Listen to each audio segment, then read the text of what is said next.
말라기 4장 4절부터 6절까지 말씀. 너희는 내가 호렙에서 온 이스라엘을 위하여 내 종 모세에게 명령한 법 곧 율례와 법도를 기억하라. 보라, 여호와의 크고 두려운 날이 이르기 전에 내가 선지자 엘리야를 너희에게 보내리니 그가 아버지의 마음을 자녀에게로 돌이키게 하고 자녀들의 마음을 그들의 아버지에게로 돌이키게 하리라. 돌이키지 아니하면 두렵건대 내가 와서 저주로 그 땅을 칠까 하노라 하시니라. 아멘. 성경에 두 가지 큰 핵심이 있습니다. 성경에 두 가지 큰 핵심이 있는데 하나는 선이고 하나는 악이에요. 그게 성경의 두 가지 큰 핵심이에요. 선과 악이라고 해야 되는 거죠. 이 두 가지가 합해서 생명이라고 하는 이 한 가지가 되는 게 이 성경입니다. 우리가 이제 그걸 전제로 해서 성경을 봐야지, 그렇지 않으면 성경이 보이질 않는 거예요. 성경 자체가 그런 것이기 때문에 그렇습니다. 그러니까 이렇게 되는 거죠. 하나님이 복을 내려주시는데, 말씀을 잘 지켜 행하면 복을 내려주시는데 그 복을 안 받으면 진노가 임한다, 이 말이에요. 그러니까 진노와 복은 아주 같이 병행하는 거죠. 그러니까 진노하고 복은 같이 병행. 그러니까 선과 악은 같이 병행해서 우리에게 찾아오는데, 우리가 선을 선택하지 않으면 악한 것이 우리에게 온다는 얘기예요. 그러니까 하나님의 복이 임하지 않으면 하나님의 진노가 같이 임한다, 이런 얘기입니다. 그러니까 여호와의 크고 두려우신 날, 여호와의 크고 두려우신 날이 어떤 날이겠어요? 여호와의 크고 두려우신 날이, 그날 여호와의 크고 두려우신 날이 임하는데, 그때는 언제냐면 그 전에 엘리야를 보낸다고 그랬고, 그리고 침례 요한을 보낸다고 그랬거든요. 그러니까 침례 요한하고 엘리야를 보내는데 어떤 말씀을 너희가 기억하고 있어야 된다? 모세의 율례를 너희가 기억하고 있어야 된다. 그러니까 모세와 엘리야와 침례 요한은 사실은 같은 입장인 거예요. 모세와 엘리야와 침례 요한은 같은 입장인데, 엘리야와 이제 엘리야 같은 그런 침례 요한을 너에게 보낸다. 어떻게? 언제? 크고 두려운 날이 임하기 전에 보낼 것이다, 이런 얘기죠. 그러면 크고 두려운 날이 임하는 날은 어떤 날이에요? 그날은 구원의 날인 거죠. 크고 두려운 날은 구원의 날인 거예요. 그런데 그 구원을 너희가 구원으로 받지 못하면 어떤 날이 된다? 그날이 진노의 날이 된다. 무슨 말인지 알겠지? 그러니까 구원과 진노는 같은 날이 있는 겁니다. 같은 날, 동시에 있는데 구원을 구원으로 받지 못하면 그러면 너희에게 진노가 임한다. 여기에 이제 그 말씀을 해주고 있는 거예요. 그러니까 엘리야와 모세가, 이제 엘리야와 그 모세의 율법, 그리고 침례 요한이 너희에게 임하는 그날, 너희에게는 둘 중에 하나가 임하는 거죠. 우리에게는 둘 중에 하나가 임하게 돼 있어요. 뭐가 임하게 돼 있다고요? 구원 아니면 진노가 임한다는 거죠. 그러니까 여러분에게 이제 하나님 말씀이 증거될 때는 어떤 말씀이 증거되는 거예요? 어떤 말씀이 증거되냐면 모세의 율법, 그리고 엘리야의 말, 그리고 침례 요한의 말이 증거되는 거죠. 이것이 증거되면, 먼저 증거되면 그 다음에 이걸 받은 사람이 구원을 받는다 그러면 누굴 받은 거예요? 이 말씀을, 그러니까 엘리야와 침례 요한을 만나서 그 말씀을 받았더니 이 사람에게 누가 온 거야? 그러니까 누가 찾아온 거예요? 뭐가 찾아온 거예요? 구원이 찾아오는 거예요. 그러니까 구원의 길을 가르쳐 줬으니까, 구원의 길을 알려줬으니까 구원이 찾아오겠죠. 그 구원이 누구예요? 예수님이죠. 그러니까 구원이라는 예수님이 찾아오는 건데, 그 구원에 예수님 못 만나면 어떻게? 진노가 너희에게 임한다. 그 날이, 그 크고 두려운 날이 구원이 아니라 너희에게 진노의 날이 될 것이다, 이런 말씀이 되는 것입니다. 그러니까 우리가 하나님의 그 섬기심과 우리가 그 섬김을 받는다는 문제가 성경에서 굉장히 중요한 말인데, 왜 그러냐면 그게 복음이거든요. 하나님이 우리를 섬겨주시면 복음이 되는 거예요. 내가 열심히 하나님을 섬기면 율법이 되는 거고요. 그러니까 성경에서 이게 율법과 복음의 아주 중요한 차이점이거든요. 그러면 열심히 섬기는 것은 누구만 해야 돼요? 예수님만 해야 되는 거예요. 예수님만 열심히 섬기는 거예요. 섬김을 열심히 받는 사람들은 우리가 돼야 되는 거고요. 그러니까 우리가 열심히 섬김을 받으면 복음이 되는 거고요. 열심히 우리를 섬겨주면 그게 율법이 되는 겁니다. 그러니까 그게 예수님이 율법으로 우리를 섬겨주시는 거예요. 자, 이제 그게 이제 예수님이 우리에게 율법으로 섬겨주면 그거를 우리는 복음이라 그렇게 말을 하는 거죠. 다시 말하면 이런 거죠. 율법 자체가 나쁜 게 아니고, 생각을 해보세요. 침례 요한 자체가 나빠요? 안 나빠요? 안 나쁘죠. 엘리야 자체가 나빠요? 안 나빠요? 안 나쁘죠. 그러니까 엘리야가 갈멜산에서 막 전투를 일으켜가지고 전투에서 바알 제사장들을 막 목을 쳐서 죽였어요. 승리해가지고 이스라엘 백성들 보고 왜 가운데서 머뭇머뭇 하려느냐, 하나님을 여호와를 선택하려면 나한테로 와라, 그렇게 얘기하잖아요. 그럼 아니면 저쪽 바알 숭배자들한테 가야 되는데 그 바알 숭배자들은 다 목을 쳐서 죽인단 말이에요. 그러니까 엘리야 자체는 바알 숭배자들 입장에서는 완전히 심판자죠, 엘리야가. 그래 이스라엘 백성들한테는 구원자가 되는 거예요. 그렇죠? 엘리야 자체가. 그러니까 한쪽에서는 무서운 사람이지만 한쪽에서는 아주 사랑의 사람인 거죠. 이게 예수님의 모습과 똑같죠. 예수님이 이 땅에 오셔가지고 장애인들이나 병든 자나 소경이나 이런 분들을 섬길 때, 연약한 여인들, 사마리아 여자같이 또는 삭개오 이런 사람들을 섬기고, 그리고 38년 된 병자를 섬기고, 강도 만난 자를 섬기고, 또 맹인들을 이렇게 섬기고 병자들을 섬길 때, 그때 예수님은 그들에게는 구원자잖아요. 그런데 바리새인들 입장에서는 어떻게 해요? 예수님이 심판자란 말이에요. 그러니까 예수님이 똑같은 복음인데 그것이 어떤 사람에게는 심판으로 다가오고 어떤 사람에게는 은혜로 다가오더라. 그러니까 예수님 자체가 뭐예요? 그러니까 율법이었던 거죠. 율법. 그러니까 하늘에서 이 땅에 내려온 것이 구약 성경에서 계속 앞으로 내려올 것이다, 이런 은혜 말씀이 내려올 것이다 라고 계속 구약에서 얘기했던 것이 다 뭘 얘기했던 거예요? 그러니까 율법을 얘기했던 거예요. 그러니까 율법이 내려온다. 그 율법이 하늘에서 내려오는 비인데, 그 비가 계속 동일하게 계속 내려오는데 그 율법 안에서 누군가 오신다는 거예요. 그게 예수님인 거죠. 그 율법 안에서 율법을 완성하러 오시는 거예요, 예수님이. 그러니까 창조가 계속 있었으면 창조의 완성이 안식이죠. 7일날, 그죠? 그것처럼 예수님이 율법이 계속 구약에 있었단 말이에요. 이 율법을 마지막 안식으로 끝내는 율법의 완성이 예수님이었다는 거지.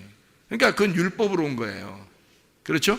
그 율법으로 오는데 그 율법이 우리들에게는, 그러니까 죽을 수밖에 없는 죄인들에게는, 맹인들에게는, 삭개오에게는, 사마리아 여자에게는 그것이, 그 율법이 복음이 되더라는 거죠.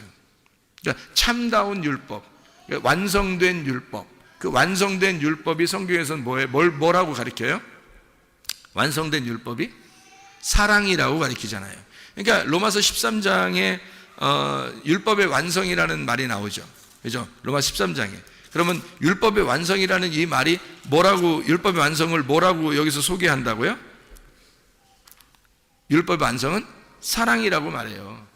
로마서 13장 10절입니다. 사랑은 이웃에게 악을 행하지 아니하나니 그러므로 사랑은 율법의 완성이니라. 그러니까 하나님 자신이 어떤 분이라는 거예요? 사랑이라는 거죠. 어떤 사람에게 사랑인 거예요? 예수님은 무조건 사랑해야 되는데 왜 그럼 어떤 사람한테 막 욕하고 그랬죠? 이상하잖아요, 그죠? 그렇죠? 그러면 예수님은 침례 요한의 일을 바로 이어서 맡은 자예요. 그럼 침례 요한은 또 어떤 자냐고요? 그러면 침례 요한의 전에 있던 엘리야는 어떤 자예요? 그럼 그 앞에 모세는 어떤 자예요? 자, 생각을 해보세요. 모세가 엘리야로, 엘리야가 침례 요한으로, 침례 요한이 예수님으로. 자, 이게 다 연결됐다고 생각하면, 여러분 생각해보면 이게 다 따로 떨어져 있는, 나누어져 있는 사람이 아니라 이게 연결됐다고 생각을 하면 예수님도 그 율법 안에서 오셨다는 얘기 아니에요? 그런데 모세도 엘리야도 침례 요한도 다 어떤 사람에게는 원수같이 여겨진 거고 어떤 사람에게는 사랑의 사람, 선지자로 여겨진 거란 말이에요. 이해가 돼요? 그것처럼 예수님도 이 땅에 오시니까 어떤 사람들에게는 원수 같지만 예수님이 어떤 사람들에게는 굉장히 사랑이 넘치는 사람이었다는 거죠. 예수님 자체가. 그러니까 율법이라는 게 그런 특성을 가지고 있어요. 한쪽에서는 칼로 이렇게 나누는 심판의 의미를 가지고 있다면 한쪽에서는 그게 은혜의 단비와 같은 그런 것을 율법이라고 말하는 겁니다. 그러니까 율법 자체 이렇게 말하면 상당히 사람들은 율법하면 막 나쁜 거 이렇게 하도 인식을 해서 그래요. 성경에 이제 바울 사도가 그런 식으로 써놨었죠. 율법으로 구원받을 사람이 아무도 없다, 이런 식으로 써놨기 때문에 율법 그러면 굉장히 이상하게 봅니다. 율법으로 구원받을 사람이 없죠. 누가 완성하기 전까지는, 예수님이 와서 완성하기 전까지는 구원받을 사람이 없는 거예요.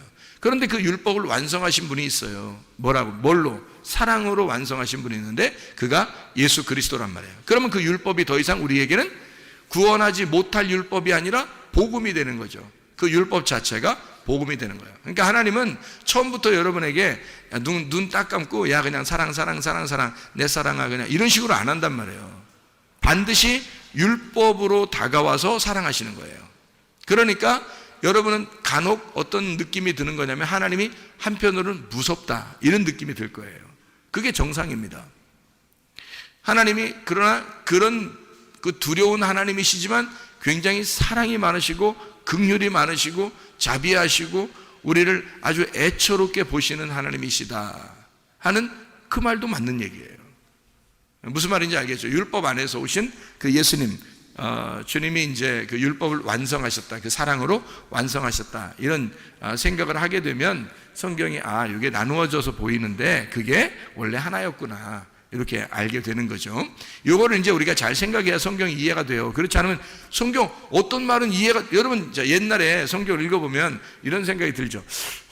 여기는 이해가 되는데 여기하고 맞춰보면 이해가 안 돼, 뭐 이런 것들이 꽤 있었죠.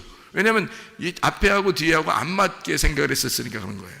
똑같이 이게 다 같이 하나로 연결돼서 생각을 했어야 되는데 이쪽에서 읽을 때는 여기만 앞에만 이해가 되고 뒤에 부분 읽을 때는 뒤에만 이해가 돼. 앞에하고 뒤에하고 합쳐놓으면 이해가 안 돼. 여기선 이 말하고 여기선 이 말을, 이상하다, 하나님 왜 여기선 이 말하고 여기선 이 말을, 그러니까 이런 생각이 들 때가 있죠, 그죠?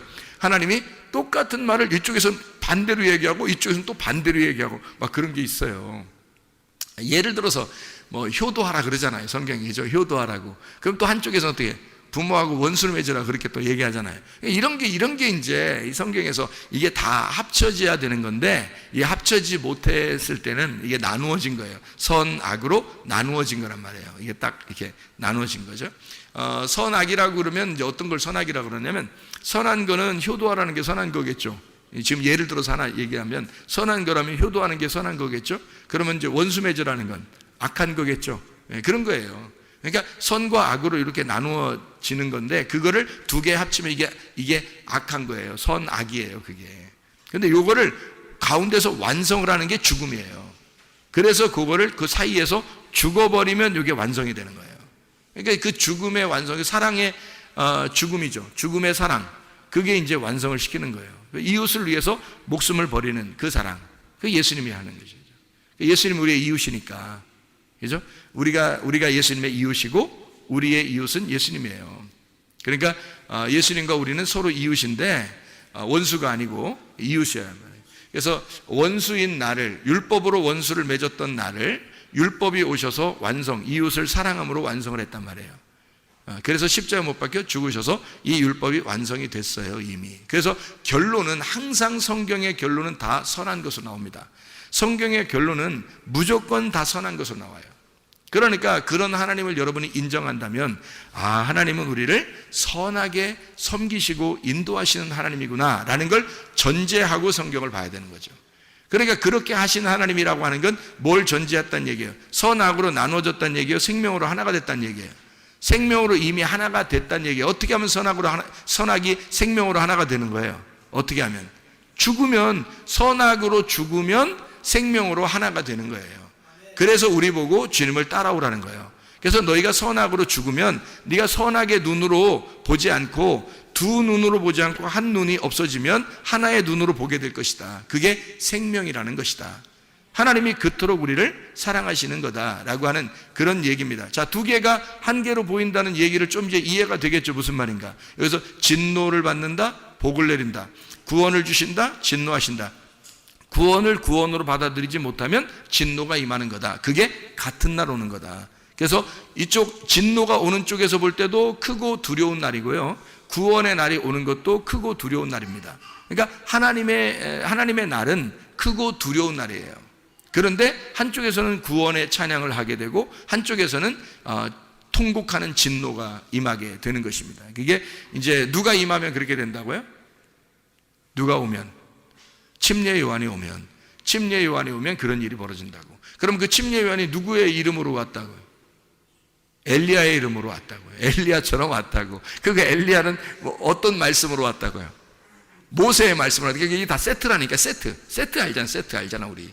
세트 알잖아. 자, 모세, 엘리야, 침례 요한, 이게 세트라고요 성경에. 그래서 모세, 엘리야, 침례 요한 이름 많이 나오죠 성경에. 이게 세트니까 기억하고 있어야 되지. 그게 율법의 대표예요. 그러니까 모세, 엘리야, 침례 요한. 그래서 말라기서의 지금 4장 4절부터 6절까지 말씀은 세 사람의 이름이 나오죠. 어떤 사람의 이름이 나와요?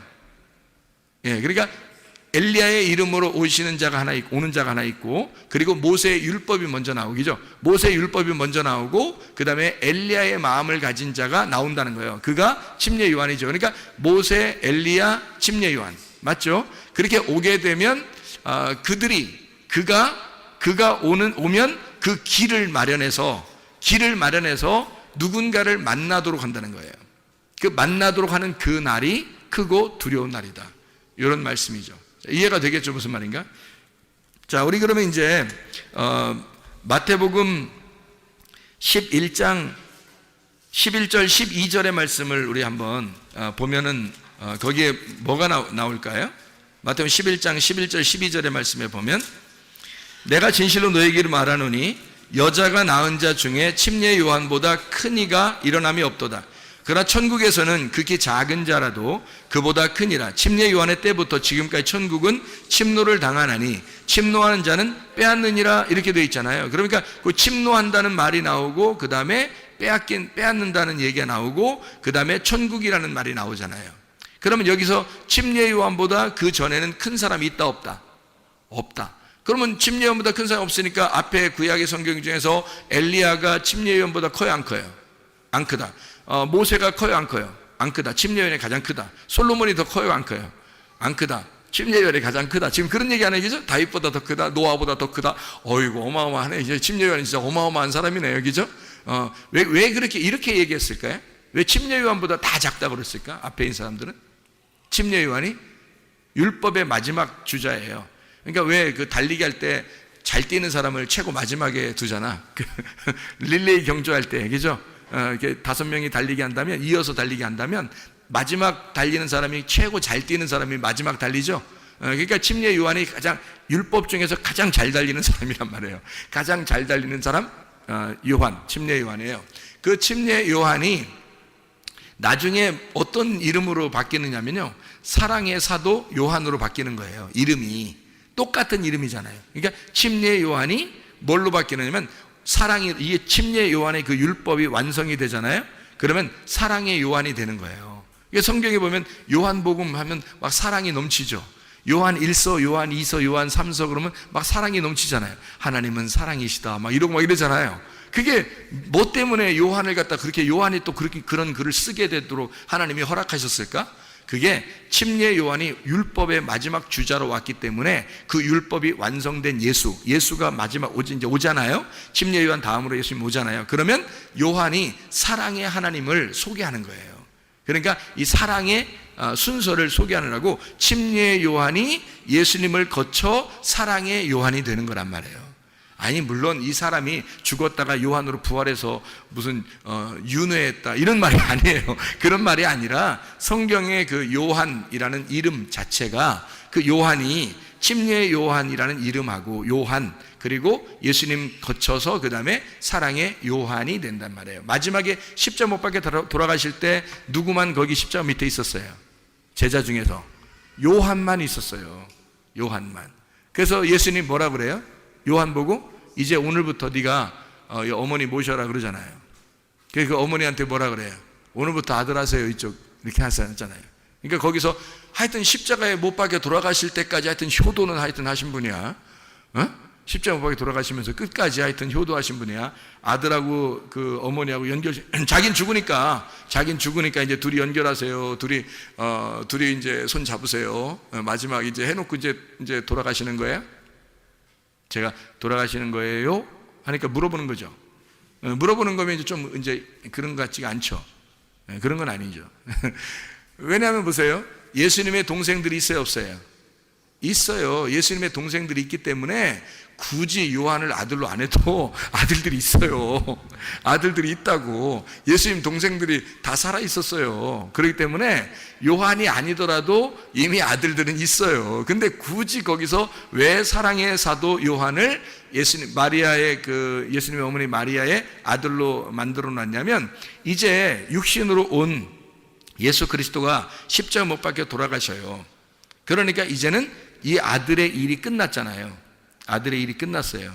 그러면 이제 여기 마리아의 아들로서 온 사람이 예수님인데, 그럼 다른 동생들도 있었잖아요. 근데 다른 동생들은 많이 성경에서 언급을 안 해요. 왜냐하면 마리아가 어떤 여자예요?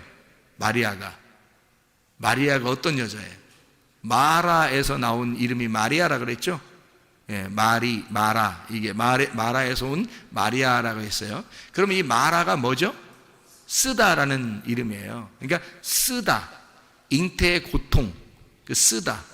그러면 이 왜 쓴 건가요? 왜 써요? 죄가 있으니까 쓰죠. 그러니까 죄악 가운데 죄악으로 잉태된 아들을 가진 자, 마라란 말이에요. 이 마라의 쓴물에서 예수가 나오면 뭐가 되겠어요? 배가. 원래 배는 마라예요. 배는 쓴 배예요. 죄가 있는 배인데, 아들이 이 속에 잉태되면 내 속에 있는 죄를 다 끄집어내서 아들이 끄집어 가지고 나온단 말이에요. 그럼 배가 어떻게 되겠어요? 깨끗해지겠죠. 깨끗해지니까 거룩한 배가 되는 거예요. 이제는 쓴 물이 단물로 바뀐단 말이에요. 이게 그래서 한 배에서 쓴 물이 단물로 바뀌는 여자, 마라가 마리아가 된 여자예요. 근데 이 마리아가 어느 여자를 갖다가 성경에서 설명하려고 마리아가 나온 걸까요? 마리아가 하와예요. 하와. 그러니까 창세기 3장에 하와가 뱀한테 이제 범죄했잖아요. 그죠? 뱀하고 같이 범죄했는데, 하나님을 거역한 범죄를 하고 나서 하나님이 뭐라 그래요? 남자는 일하라 그러고 여자는 잉태하는 고통을 가져라, 뭐 그런 얘기를 하죠. 그리고 여자의 아들이 뱀의 머리를 밟게 될 것이다, 이런 얘기를 하죠. 그럼 그 여자의 아들이라는 말이, 거기서 여자가 누구밖에 없었어요? 그 얘기를 듣는 사람 중에서는 하와밖에 없었죠. 그 여자의 아들이 뱀의 머리를 밟게 될 것이다 라고 하는 그 여자, 쓴물을 가진, 다시 말하면 선악과를 먹어버린 그 쓴물을 가진 여자의 후손으로 누가 왔어요? 여자로 마리아가 온 거예요. 마리아가 대표로 온 거고, 이 세상에는 모두 다 여자의 아들이 아니라 남자의 아들이거든요. 우리 모든 인간들은 남자의 아들입니다. 왜냐하면 남자가 있어야 아이가 나오는 거니까. 생각을 해보세요. 근데 남자 없이 여자가 아기를 잉태한 것은 누구밖에 없어요? 예수님밖에 없어요. 인류사에 창세기부터 요한계시록까지 예수 한 분만 남자 없이 여자가 낳단 말이에요. 이해가 돼요? 그래서 여자가 난 예수, 그 아들이 뱀의 머리를 밟게 될 것이다 라고 얘기한 거거든요. 이해가 되겠죠? 그래서 이 마라의 쓴물을 가진 여자가 예수를 잉태하고 출산함으로 그가 단물로 바뀌는, 이런 선악과가 생명나무로 바뀌는 역사가 일어났다는 얘기입니다. 그 아들이 이 땅에 오셨거든요. 그러니까 마리아에게서, 여자에게서 유일하게 태어난 남자가 누구라고요? 예수님이라고요. 근데 그 아들을 지금 누구한테 인계해 주는 거예요? 십자가 못 박혀 돌아가실 때 요한한테 인계해 주는 거란 말이에요. 그러면 요한이 이제 그다음부터는 어떤 사람이 된다는 거야? 여자의 후손이 된다는 얘기야. 그게 무슨 말인지 알겠어요? 이제까지 여자의 후손은 인류 역사상 누구밖에 없었다고요? 예수님밖에 없었다고. 그래서 예수님을 하나님의 아들이라 그러는 거야. 인류사의 모든 이 세상의 사람이라는 남자의 아들들인데 모두 다 그의 후손이 돼야 되는데, 인류사에 여자의 후손은 예수님 한 분밖에 없었어요. 맞죠? 그런데 그 여자의 후손으로 이제 내가 십자가에 못 박혀 죽으니 완성되었다. 그러니까 이제 너는 지금 오늘부터 여자의 후손이다 이 말이에요. 네가 이제 여자의 후손이다. 그 말은 뭐를 선포하는 거예요? 내가 죽으니까 너는 하나님의 아들이 된다는 얘기야. 요한복음. 놀라운 얘기죠. 우리가 하나님의 아들이 된다? 불가능한 얘기인데 예수님 때문에 가능한 거죠. 예수님이 십자가 못 박혀 돌아가셔서 우리를 네가 이제는 여자의 후손이 되는 거야. 그러면 예수님이 된다는 얘기예요. 사랑의 요한이 이제는 마리아의 아들이 됐다는 얘기야. 그냥 단순히 여러분은 효도하려고 거기서 십자가에서 얘기했는가 보다, 그렇게 생각하는 사람도 있더라니까. 하긴 뭐 그렇게 생각은 자유니까 그렇게 생각한다고 한들 뭐 그거 가지고 또 뭐 아이고 그렇게 했대 뭐 아이고 뭐 그 생각을 그 정도밖에 못해 뭐 그렇게 하면 안 되고요. 그 정도 많이 하신 거죠, 생각을. 그렇지만 그런 말이 아니잖아요. 여러분이 생각을 가만히 지금 들어보시라고. 그 말이 무슨 말인가, 이게 무슨 말인지를 들어보시라고. 성경을 전체적으로 봐야죠.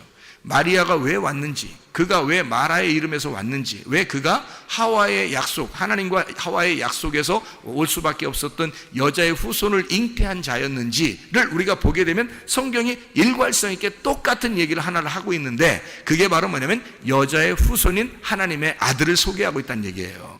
그거를 십자가에서 예수님이 요한이라는 자를 자기의 어머니와 연결시킴으로써 네가 오늘부터 여자의 후손이 된다라는 얘기를 해주고 싶었던 거죠. 그래야 말이 일치가 되고 맞는 얘기지, 이 인간적인 효도 얘기를 하는 거겠어요? 하긴 뭐 효도하셔야지. 그렇지만 성경을 좀 더 영적으로 좀 생각을 해보자는 말이에요. 좀 더 깊이 진리의 말씀을 영적으로 좀 생각할 수 있어야 되지 않겠습니까? 깊이 있게. 그죠? 우물물을 자꾸 이렇게 퍼내서 깊이 있는 그 우물의 깊은 물을 마셔야 더 시원하고 그게 더 생수죠. 그렇죠?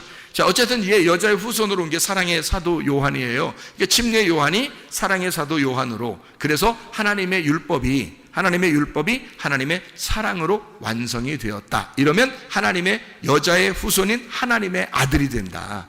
무슨 말인지 알겠죠? 자, 그래서 사랑이 완성이라는 말이 그냥 단순히 뭐 사랑하면 완성된다 그런 말 아니에요. 율법이라는 그 자체를 완성할 때, 다시 말하면 예수의 죽음을 전제로 할 때 십자가 사건이 율법의 완성이다. 이런 얘기를 우리에게 해주고 있는 말씀들입니다. 자, 우리 이제 성경 한 보고 마치도록 하겠습니다. 마태복음 11장의 11절 12절에 침례 요한이 침노하는, 그 이후부터는 침노하는 자라는 거예요. 그러면 예수님 때부터는 어린아이라 할지라도 침례 요한보다 크다는 거죠. 침례 요한이 구약에서 가장 큰 자였는데, 왜 가장 큰 자냐면 이 사람이 예수님의 얼굴을 직접 본 사람이에요. 그 전에는 다 이렇게 그 그림자로 봤다고요. 왜냐면 직접 나오지 않았으니까. 근데 직접 나와서 그와 함께 살고 동시대에 그 예수를 동일하게 엘리야와 같은 선지자였지만, 모세와 같은 율법을 가진 자였지만, 침례 요한만 유일하게 예수님의 얼굴을 직접 만나고 본 사람이란 말이에요. 그러니까 이 세상에 뭐 앞에가 훌륭한 선지자들이 얼마나 많아요. 사실 율법 그러면 모세고요, 선지자 그러면 엘리야거든요. 근데 그거를 뛰어넘은 자가 침례 요한이라고 한 것은 왜 그러냐면 직접 복음의 하늘의 아들을 직접 본 거예요, 이 침례 요한이. 그러면 이제 직접 본 하나님의 아들 이후부터는 어떻게 되는 거예요? 여기서는 이제 어린아이라 할지라도 침례 요한보다 큰 거죠. 왜냐하면 앞에 침례 요한까지는 율법이었고, 그 예수님 안에서는 침례 요한보다 더 큰 자가 예수님이니까, 예수님이 침례 요한보다 더 큰 자니까 그 예수님 안에서는 어린아이도 침례 요한보다는 크다는 얘기죠.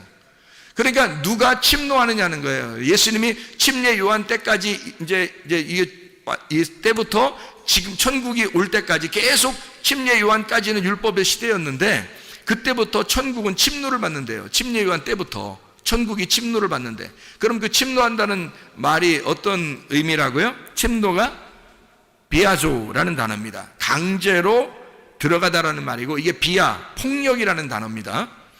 비오스, 생명이라는 말이고요. 침노하는 자가 빼앗는다 할 때 그 침노하는 자가 비아스테스라는 단어고, 이게 난폭한 사람, 폭력자를 말합니다.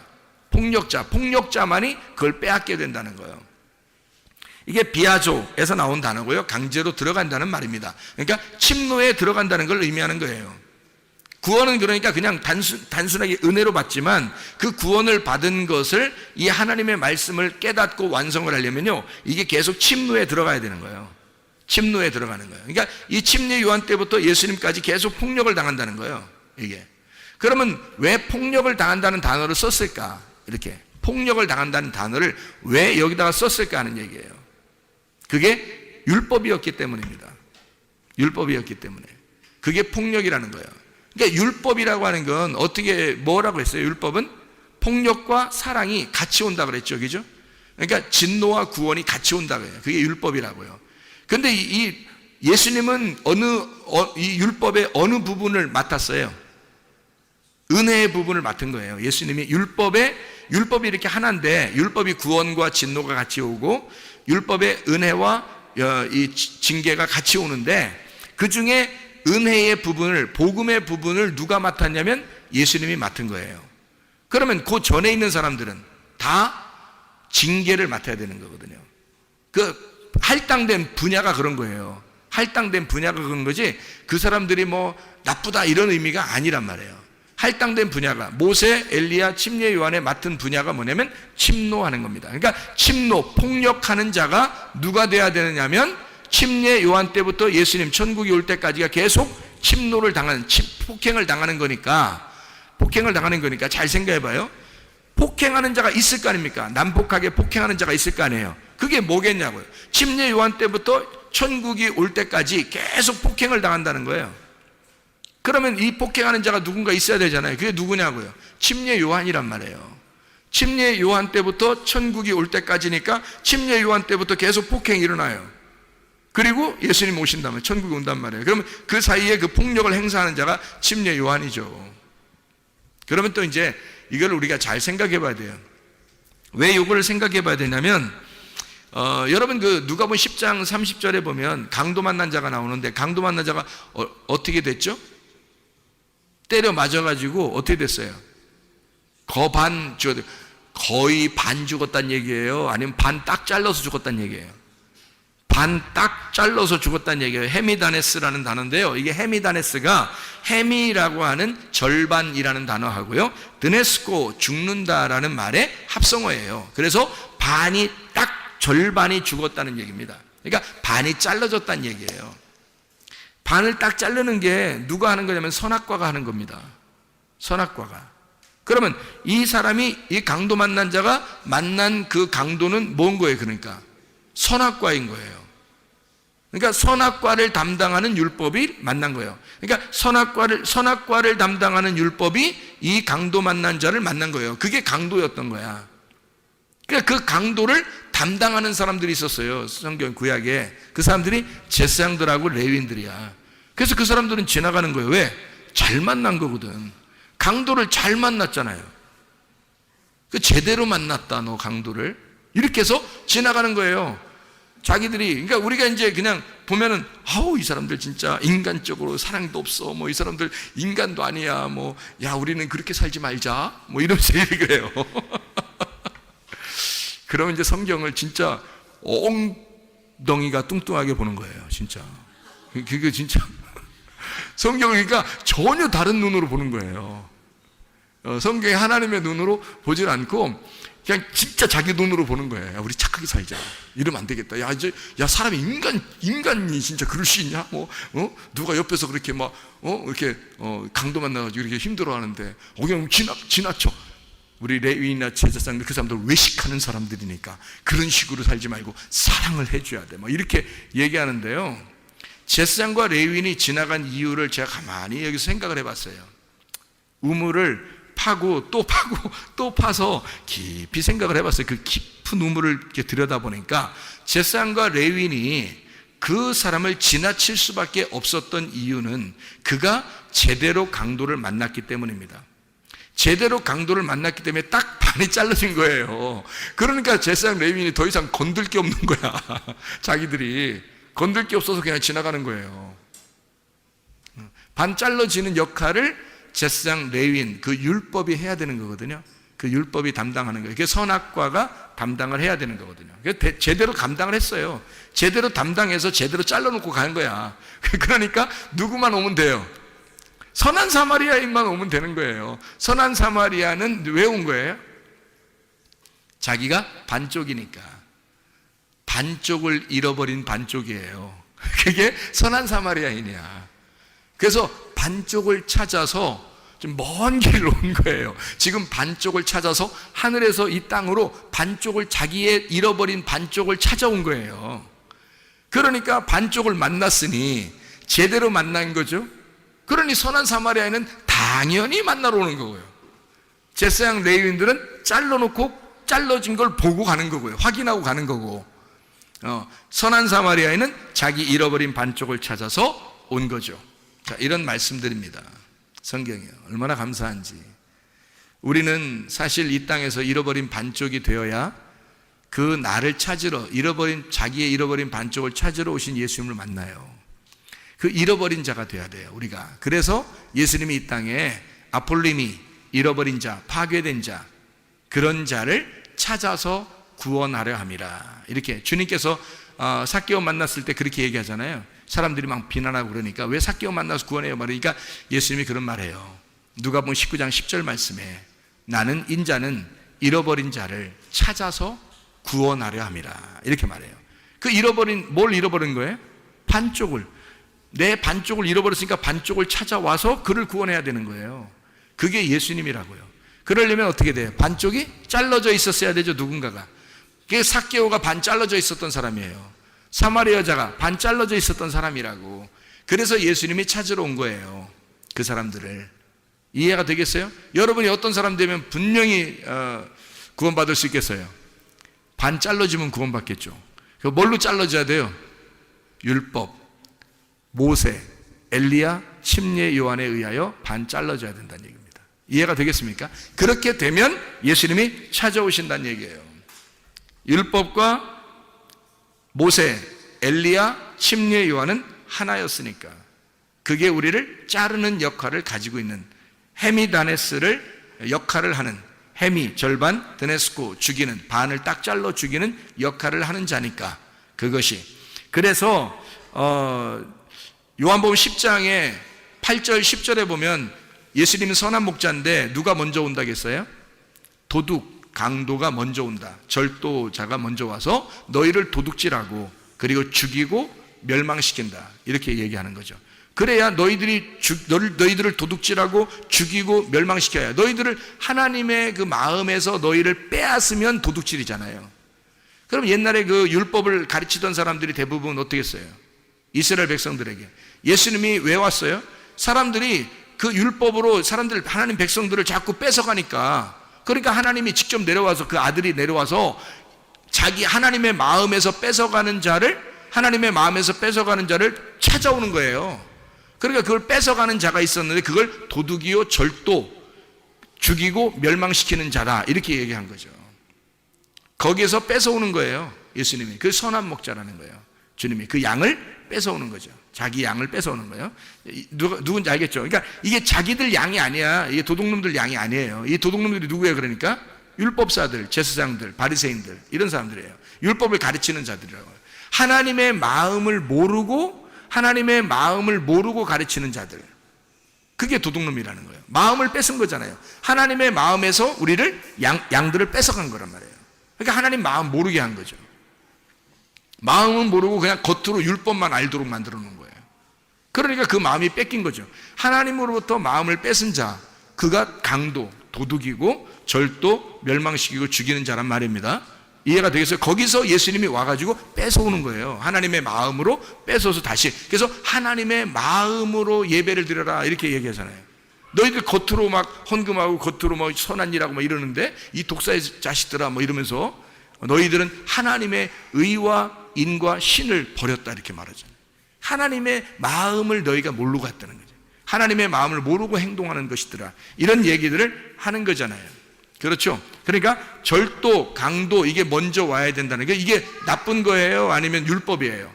율법. 하나님의 마음에서 율법으로 빼앗은 자들이 있어요. 그게 누구냐면 율법이고, 그게 모세고 엘리야고 침례 요한이었다는 겁니다. 그래서 하나님 입장에서 보면 이 밑에서 먼저 온 자들이 하나님의 마음을 폭행한단 말이에요. 예수가 이 땅에 오니까 율법이 이걸 폭행하는 거예요. 그래서 율법을 아는 자, 율법으로 예수님을 죽이는 겁니다. 율법으로. 그래서 율법 안에서 죽임, 타살 당해야, 율법 안에서 타살, 죽임을 당해야 우리를 구원하는 거예요. 율법 안에서. 그게 이제 하나님의 구원의 방법인데요. 하나님 자신이 죽임당하는 그런 이야기입니다. 자, 요한복음 5장을 한번 봐봐요. 요한복음 5장 45절을 한번 여러분이 보면 우리를 고발하는 검사, 고발하는 자가 있는데 우리를 잡아가고 고발하는 자가 나와요.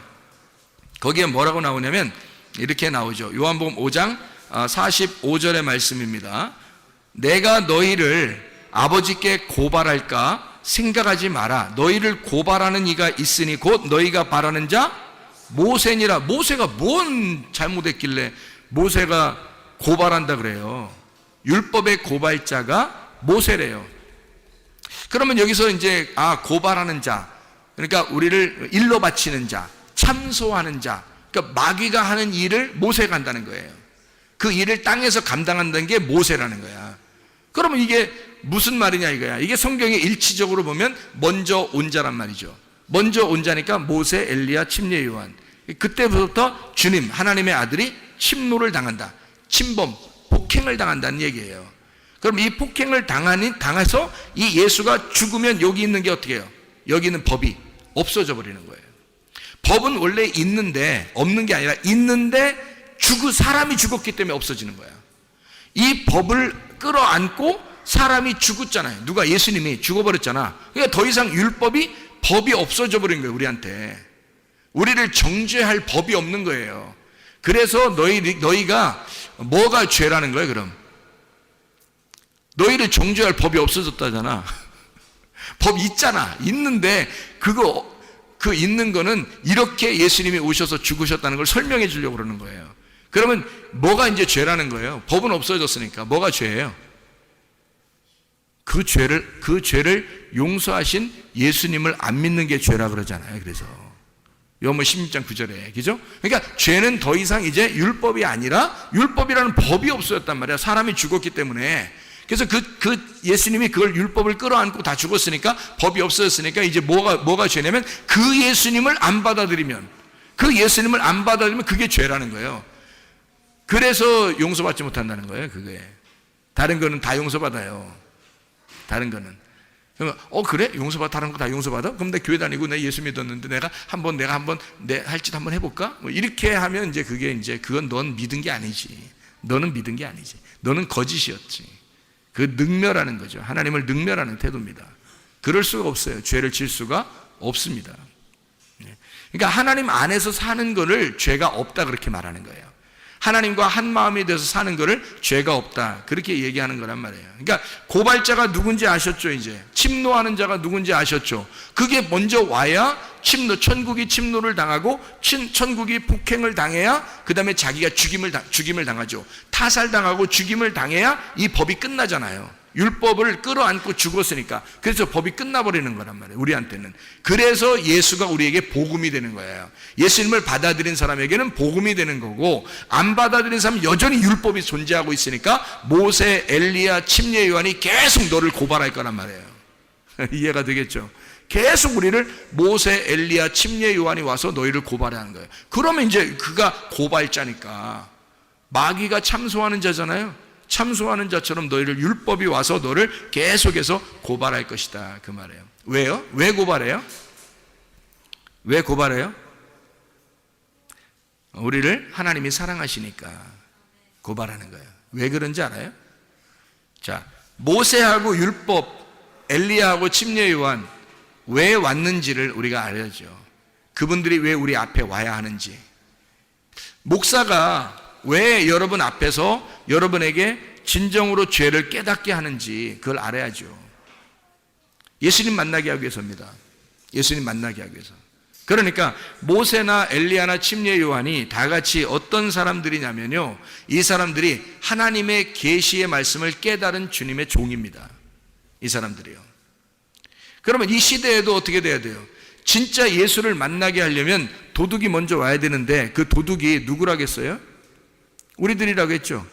나라겠다, 지도자라겠단 말이에요. 그러면 모세, 엘리야, 침례 요한, 그리고 율법, 그 율법을 가진 주의 종들이 예수를 만나게 하는 율법, 그러니까 예수를 만나게 하는 그 도둑, 강도, 절도가 돼야 된단 말이에요. 그럼 그게 이제 우리가 생각할 때는 도둑놈, 절도, 강도, 그게 뭐야? 저 사람들이 교회 목사네 그러면서 우리 거 다 도둑질하고 그러는 거 아닌가? 이렇게 생각할지 모르겠지만 그걸 잘 알아야죠. 왜 모세가, 엘리야가, 침례 요한이 왜 우리를 폭행하고 침노해야 하는지, 왜 예수를 죽여야만 했는지, 그리고 예수를 죽인 것처럼 너희들에게 그렇게 찾아오는지, 왜 그 말씀의 율법의 말씀으로 우리를 왜 찾아와서 우리를 자꾸 때리는지, 가슴을 자꾸 치는지, 그거를 알아야죠. 왜 그러는지. 하나님의 계시를 맡은 그 깨달은 종이 돼야지만이 그 일을 감당해야 되는 거고요. 그걸 모르는 종이 그냥 사람들 설교한다고 그냥 잘한다 이러고 그냥 사람들 귀에 듣기 좋은 말 하고 설교 잘한다 그러고 이렇게 하는 거는 아니란 말이에요. 아무나 이렇게 먼저 온 자가 있어야 예수를 만나는 거니까 먼저 온 자가 아무나 그냥 만나면 여러분이 예수님 만날 것이냐? 아니에요. 침례 요한 같은 사람 만나야 예수님 만나는 거예요. 엘리야 같은 사람 만나야 예수님 만나는 거예요, 여러분. 모세 같은 사람 만나야 되는 거예요. 그럼 이 사람들은 어떤 사람들이었어요? 하나님의 종이었어요. 하나님이 선택한 종이었다고요, 이 사람들. 그런 사람들이 있단 말이죠. 그런 사람을 만나야 여러분이 진짜 복음, 예수를 만날 수 있는 거예요. 아무나 그냥 그냥 설교한다고 다 그냥 그 사람들 다 똑같은 사람들일 거야. 아니, 성경에 이게 모세, 엘리야, 침례 요한이 다 다른 사람 똑같아요? 아니에요. 하나님이 분명히 선택한 주의 종들이 있다고요. 하나님이 선택한, 하나님과 진짜 한 마음이 된, 그래서 자기 역할을 감당해야 되는, 자기가 예수가 아니니까 예수를 만나게끔 하는, 자기가 위대해지고 자기가 능력이 많고 자기가 기적을 나타내고 자기가 표적을 나타내고 그러면 그 사람이 예수지. 그럼 예수, 딴 예수 만날 필요 없죠. 그 사람 만나면 되잖아요. 그러면 안 되잖아요. 그러면은 잘못된 종을 만난 거란 말이에요. 그건 진짜 잘못된 걸 만난 거고요. 진짜 하나님의 종을 만난다는 얘기는 이 사람이 비록 좀 다소 부족해 보여도 예수의 진리, 예수라고 하는 그 진리를 정확하게 소개해 줄 수 있는 사람이 돼야 되는 거죠. 그 길을, 광야에 외치는 자의 소리가 돼야 되는 거예요. 그 광야에 외치는 자의 그 임금을 만나게 하려고, 자기가 모시는 그 임금을 만나게 하려고 최선을 다해서 그 소리치는 자, 그거예요. 그러니까 그게 모세고 그게 엘리야고 그게 침례 요한이었던 거란 말이에요. 그러니까 우리가 그들이 뭐라고요? 그러니까 누가복음 10장에서는 강도라고요. 딱 반 잘라서 죽이는 자. 여러분이 그렇게 반 잘라서 죽여줘야, 죽고 있어야 예수님이 와가지고 잃어버린 반쪽을 찾아온다 그랬잖아요. 그래, 여러분의 반쪽을 잘라주는 자가 필요한 거지. 여러분을 반쪽을 잘라주는 자가 그게 모세요, 그게 엘리야요, 그게 침례 요한이라는 얘기죠. 이해가 되겠습니까? 그 사람들은 하나님의 전적인 종이에요. 하나님의 계시를 깨달은 종이라고요. 그래서 이 사람들은 그런 일을 자기가 자기의 역할을 충분히 감당하는 거란 말이에요. 자기 잘 보이려고 하는 게 아니라, 이 사람들은 자기들 잘 보이려고 하는 게 하지 않았어요. 하나님을 직접 만나게 하려고 애썼단 말이에요. 이 사람들은. 왜? 자기들은 자기가 진짜 그 복음이 아니니까 자기들은 그냥 잘라주는 역할을 하는 자란 말이에요. 그래서 길을 갖다 제시해주는 자란 말이에요, 이 사람들이. 그러니까 도둑이라, 강도다, 먼저 온 목자다라고 하는 것은 하나님의 말씀의 길을 제시하는 자란 말이에요. 그게 모세, 엘리야, 침례 요한, 진리의 예수를 만나도록 길을 마련해 주는 자, 그걸 강도라고 그런다고. 우리가 생각하는 강도하고 전혀 반대란 말입니다. 이게 성경에서 말하면, 그래야 성경이 일치가 되죠. 한쪽만 보면 강도, 그럼 무조건 마귀, 끝, 이렇게 하면 안 된단 말이에요, 이게 성경이. 그러면 먼저 온 자, 나중 온 자, 이게 안 맞는다고요. 그렇게 그냥 무조건 아무렇게나 얘기해버리면, 성경이 일치가 돼야 되고 성경이 하나로 통일되어 있는 하나님의 말씀입니다. 이건 하나님께서 이미 계획에 의하여, 하나님의 전적인 계획에 의하여 순서대로 쓴 책이에요, 이게 성경이. 그걸 깨달아야 되죠. 세상의 어둠의 음녀 입장에서 생각해 보세요. 음녀가 여리고로 내려가고 있어요. 강도 만난 자죠. 여리고로 내려가고 있어요. 그러면 누가 와야 돼요? 강도가 와야 돼요. 와가지고 여리고 내려가는 걸 갖다 잘라버려야 되는 거지. 그냥 반 죽여버려야 되는 거지. 그러면 그 반 죽는 강도 만난 자를 어떻게? 감사합니다, 감사합니다, 그래야 되는 거죠. 왜냐면 반 잘라줬으니까. 여리고로 내려가니까 잘라버리더라 나를. 이거잖아. 그러면 이게 감사한 거야, 아니면은 막 황당한 거야? 감사한 거죠. 모세, 엘리야, 침례 요한을 만나야 된다고요. 그 강도를 만나야 된다고. 음녀 입장에서는 여리고의 길을 끊어주는 자, 여리고로 내려가는 그 길을 끊어주는 자란 말이에요. 이게 막 마음을 찢어놓는 자죠. 잘라놓는 자죠. 세상 길 가지 말라고. 그러는 자가 모세, 엘리야, 침례 요한이란 말입니다. 다시 예루살렘으로 길을 돌이키라고, 예루살렘으로 네가 오던 길로 다시 돌이키라고, 그렇게 잘라주는 자란 말이에요. 제 갈 길 가는 어둠의 양이 있어요. 양들은 다 어떻게 간다고 그래요? 자기 갈 길 가요. 자기 갈 길을. 목자가 없으면, 그러니까 자기 제 갈 길을 막 가는 거예요. 목자가 없으면. 그게 양이에요. 제 갈 길 가는 그 양의 길을 끊어주는 자예요. 그냥 갑자기 그 앞에 길을 확 무너뜨려가지고 막 낭떠러지로 만들어버리는 거예요. 그래서 양이 그냥 꼼짝 못하게 만들어 놓는 거예요. 그러면 양 입장에서는 감사한 일이지, 그게. 그렇잖아요? 자기의 길을 끊어줬으니까. 그러니까 끊어주고 자기를 막 폭삭 망하게 하니까 어떤 분이에요? 그러니까 이게 강도라고 성경에 표현한 거지. 이해가 되겠어요? 그런데 그 강도는 어떤 강도야? 우리한테는 진짜 필요한 강도, 꼭 와야 할 강도. 강도여 옷이 없어서 뭐 이렇게 해야 된다니까. 그 강도여 옷이 없어. 왜? 먼저 그 강도가 오셨어야 되는 거예요. 오셔야 돼. 자기한테 그 강도가 오셔야 두 번째 선한 목자 되신 예수님이 오는 거거든요. 강도가 안 오니까, 사람들이 강도를 못 만나니까 예수가 예수를 안 찾아. 왜냐면 잃어버려 봤어야. 자기가 반이 잘라지지 않았으니까 잃어버린 반쪽이 어딘지 찾질 않는 거야, 자기도. 근데 반이 딱 잘라서 죽어봐요. 그러면 잃어버린 반쪽을 찾아, 자기도. 죽겠어 막 이러는데, 자기도 잃어버린 반쪽이 막 어선가 막 어디선가 갑자기 나타나가지고 확 반쪽이, 잃어버린 반쪽을 찾아서 확 나타나니까 선한 사마리아인인 거야. 그게 무슨 말인지 이해가 되시죠? 무슨 말이에요, 성경이? 자기의 갈 길 가는 어린 양의 길을 끊어주는 자, 그게 강도라고요. 그게 모세, 엘리야, 침례 요한. 음녀의 입장에서는 강도고 죽이는 자고 멸망시키는 자. 각기 제 길로 가는 양 입장에서는 그가 도둑이고 강도고 죽이는 자고 멸망시키는 자란 말이죠. 그렇지만 그것이 반드시 필요하다, 우리에게. 그걸 먼저 만나야, 그 침노하는 자, 폭행자를 먼저 만나야, 예수를 죽였던 그 폭행자가 누구인지를 정확하게 먼저 만나야 예수를 만날 수 있다는 거죠. 그를 먼저 못 만나면 예수 못 만나죠. 그 폭행자가 누구인지를 먼저 알아야죠. 그 율법 안에서.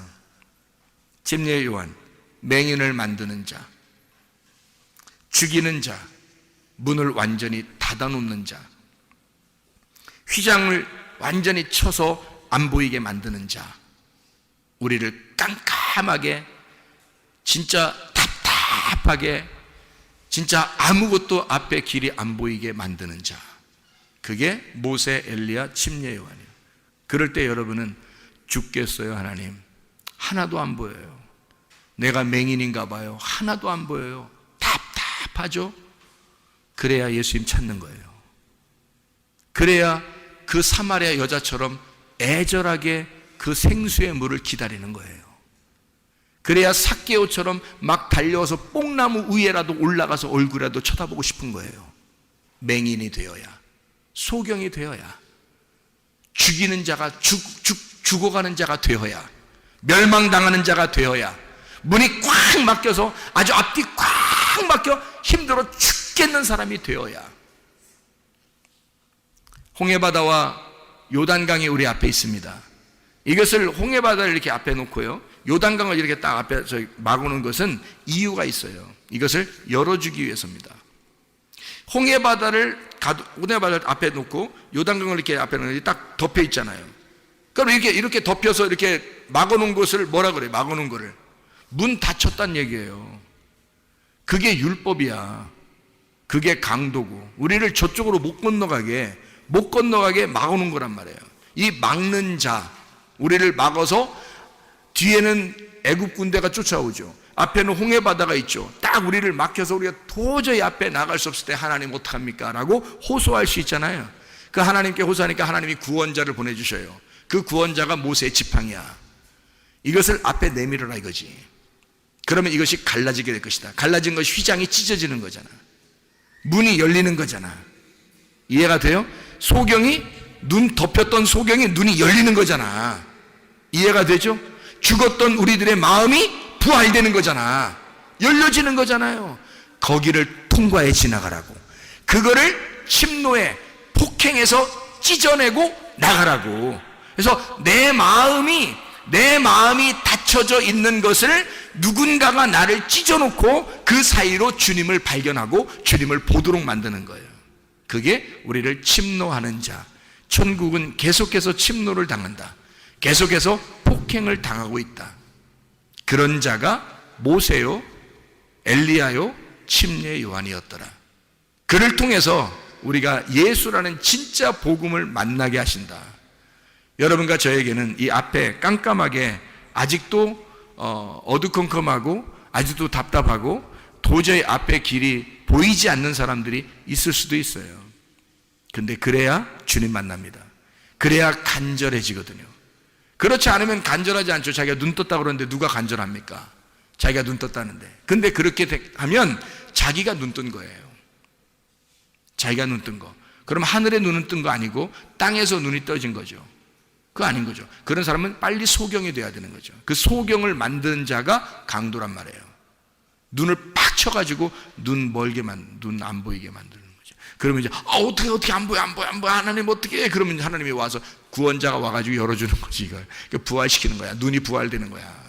이게 주님이 우리를 구원하시는 목적. 아가서 2장 13절 14절. 아가서 2장 13절 14절 한 절 읽고 마치도록 하겠습니다. 무화과 나무에는 푸른 열매가 익었고 포도나무는 꽃을 피워 향기를 토하는구나. 나의 사랑 나의 어여쁜 자야, 일어나서 함께 가자. 바위 틈 낭떠러지 은밀한 곳에 있는 나의 비둘기야, 내가 네 얼굴을 보게 하라. 네 소리를 듣게 하라. 네 소리는 부드럽고 네 얼굴은 아름답구나. 주님이 우리를 구원하신 목적은 우리와 함께 가자는 겁니다. 같이 하자. 내가 너와 함께 같이 가고 싶다. 나와 같이 살자. 나와 함께 동행하자. 나의 사랑하는 어여쁜 비둘기야, 나랑 같이 살자. 그게 하나님의 구원하시는 목적입니다. 우리의 인생 여정이 죽을 때까지 아무리 길다 할지라도 주님과 동행하면 행복할 것입니다. 주님과 동행하면 천국이 이루어질 것입니다.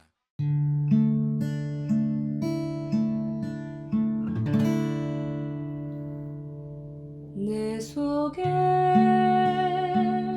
내가 너무도 많아서 당신을 쉴 곳 없네. 내 속에 헛된 바램들로 당신을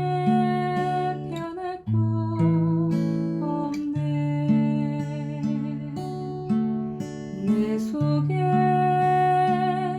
내가 어쩔 수 없는 어둠, 당신을